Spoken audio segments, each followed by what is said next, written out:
कोलेस्टेरॉलचे प्रमाण वाढणे आणि त्यामुळे हृदयरोगाचा धोका वाढू शकतो. पोटावर चरबीचे थर जमा होतात. मधुमेह, सांधेदुखी हे आजार होतात. उच्च रक्तदाब BP हा सुद्धा आजार निर्माण होतो.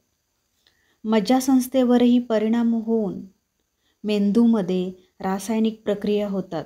म्हणजेच सेरोटोनिन हा आनंददायी स्राव वाहतो. आपल्याला हुशारी आल्यासारखी वाटते, परंतु काही वेळाने लगेच थकवा, चिडचिड, नैराश्य येते.